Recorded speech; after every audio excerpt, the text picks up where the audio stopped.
Assalamualaikum warahmatullahi wabarakatuh. Bismillahirrahmanirrahim. Alhamdulillahirabbil alamin wa bihi nasta'in wa ala umuri dunya waddin. Asyhadu an la ilaha illallah wa asyhadu anna Muhammadan abduhu wa rasuluhu. Allahumma shalli ala Muhammad wa ala alihi wa ashabihi ajma'in, amma ba'du. Bila dalam kajian kita yang singkat ini kita menjawab beberapa hal yang umum terjadi di masyarakat kita yang juga ada ditanyakan. Nah, terkait masalah sholat Jumat, ada khutbah di sana. Dalam khutbah itu kita jumpai ada ibarat di dalam kitab, ada ibarahnya, ada ungkapan dalam kitab, ada tertulis dalam kitab bahwasanya khutbah Jumat itu disyaratkan menggunakan bahasa Arab. Nah, ketika disyaratkan dengan menggunakan bahasa Arab, tentu yang kita temui dalam keseharian kita dalam bersolat Jumat, sangat jarang kita dapat khotib yang berkhutbah dengan bahasa Arab. Kalaupun ada, seperti yang kita katakan tadi, itu sangat jarang. Kebanyakan khotib umumnya berkhutbah dengan menggunakan bahasa Indonesia untuk di wilayah kita. Dan terkadang di daerah-daerah tertentu, para khotib juga berkhutbah Jumat dengan menggunakan bahasa daerah setempat. Nah, terkait dengan itu, karena memang ada ibarat di dalam kitab Fathul Mu'in disebutkan wa syurita fihi ma arabiyatun littiba'is salafi wal khalafi. Dan disyaratkan pada keduanya dimaksud di sini adalah pada keduanya khutbah, karena pembahasan ini adalah tentang khutbah. Dan disyaratkan pada keduanya Arabiyah, bahasa Arab. Artinya khutbah itu dua khutbah pertama dan khutbah kedua syaratnya dengan bahasa Arab. Kenapa? Littiba'is salafi wal khalafi, karena mengikut salaf dan khalaf. Artinya kalau kita mengikut salaf dan khalaf, maka khutbah itu senantiasa berbahasa Arab. Nabi SAW itu berkhutbah dengan bahasa Arab. Para sahabat juga begitu. Mereka semua menyampaikan khutbah dengan menggunakan bahasa Arab. Karena yang dimaksud dengan salaf itu adalah para sahabat. Ya, para sahabat ketika mereka menyampaikan khutbah, tentu mereka menggunakan bahasa Arab. Tentu ini disebut dengan littiba'is salafi, mengikuti salaf. Begitu juga khalaf, para ulama-ulama belakangan, mereka juga menyampaikan khutbah mereka dengan bahasa Arab. Nah, yang jadi masalah adalah kalau disyaratkan bahasa Arab, timbul masalah, yaitu bagaimana kalau jamaahnya tidak memahami, ya? Bagaimana kalau jamaah tidak memahami? Karena tujuan daripada khutbah adalah memberikan wasiat, memberikan nasihat. Khotib menyampaikan nasihatnya, khotib menyampaikan wasiatnya. Kalau itu tidak dipahami oleh jamaah, tentu akan sia-sia saja. Nah, menjawab itu, pengarang kitab Fathul Mu'in Asy-Syaikh Malibari mengatakan wa faidatuha bil arabiyati ma adami ma'rifatihim laha al ilmu bil wa'dhi fil jumlati. Beliau menjawab, kata beliau, faedahnya apa? Kenapa dengan bahasa Arab ya sekalipun tidak diketahui, mereka tidak mengenal maknanya, apa? Al ilmu bil wa'dhi fil jumlati.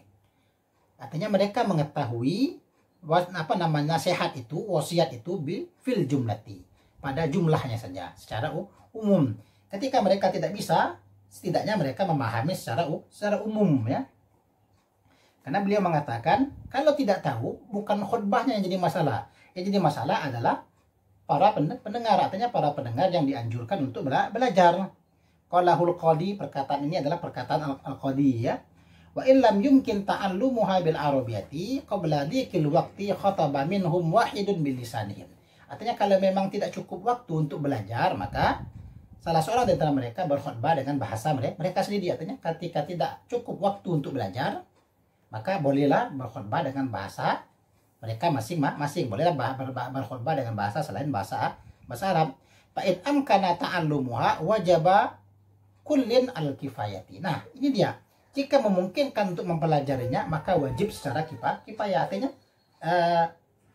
khutbah mesti disampaikan dengan bahasa Arab.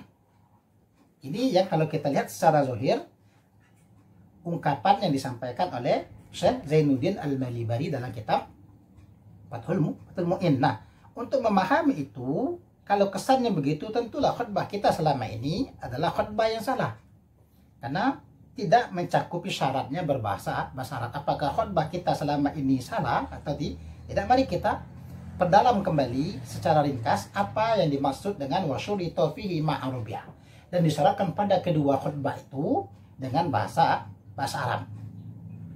Nah, untuk menjawab itu kita melihat penjelasannya pada Hasyiah I'anatul Talibin yang disusun oleh Syekh Abu Bakar Syata. Beliau ketika menguraikan penjelasan itu, beliau katakan wasyurita fihi ma'ai fil khutbataini, dan disyaratkan pada keduanya, pada lapas fathul mu'in, ai fil khutbataini, pada kedua khutbah, yaitu khutbah 1 dan khutbah 2.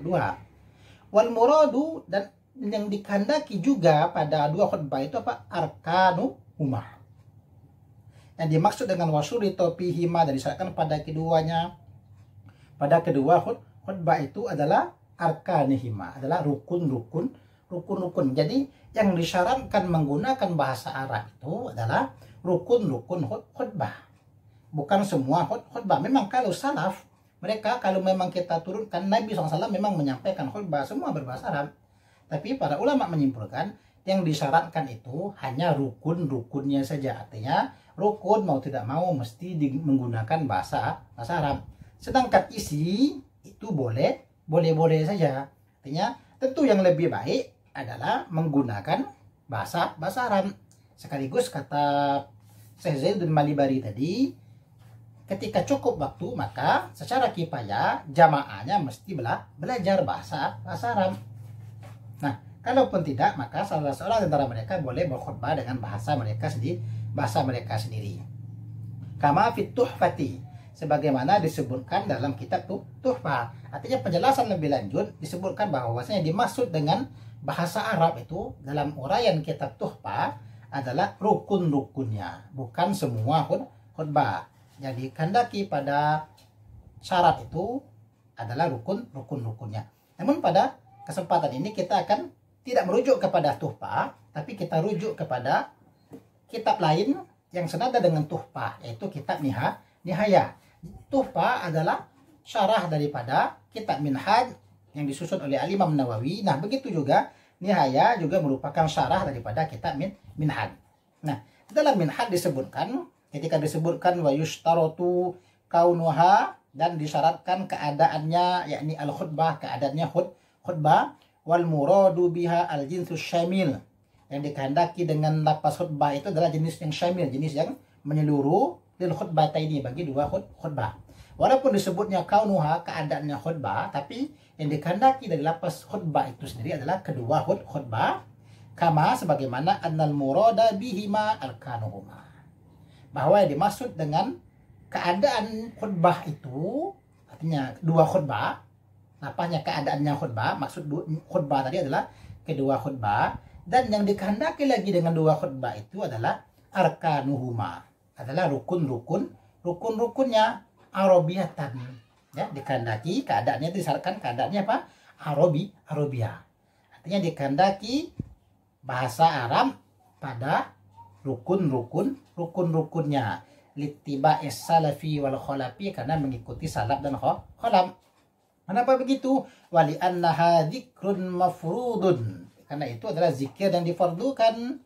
Maka fasturita fihi dzalika ka takbiratul ihram, maka disyaratkan juga padanya seperti takbiratul ihram, ya, karena rukun-rukun itu adalah zikir yang dikhususkan, zikir yang mafrud, zikir yang difardukan, maka tentu mau tidak mau dia harus menggunakan bahasa asalnya, yaitu bahasa Arab.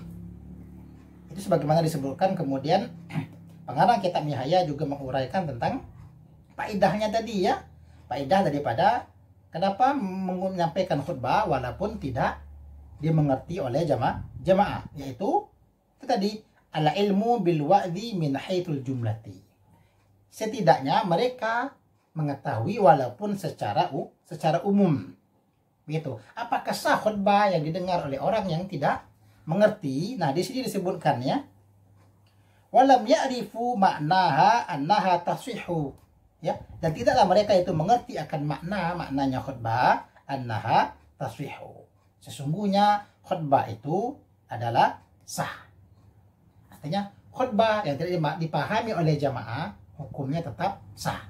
Begitu juga khutbah yang disampaikan dengan tidak menggunakan bahasa Arab, khutbahnya tetap sah dengan catatan selama rukun-rukunnya menggunakan bahasa Arab. Ketika rukun-rukunnya menggunakan bahasa Arab, maka tidak ada masalah kalau wasiat-wasiatnya disampaikan dengan menggunakan bahasa selain bahasa Arab. Tentu kalau ingin mengikuti yang dilakukan oleh Nabi dan para sahabat, maka khutbah secara penuh dari pertama sampai terakhir adalah bahasa Arab.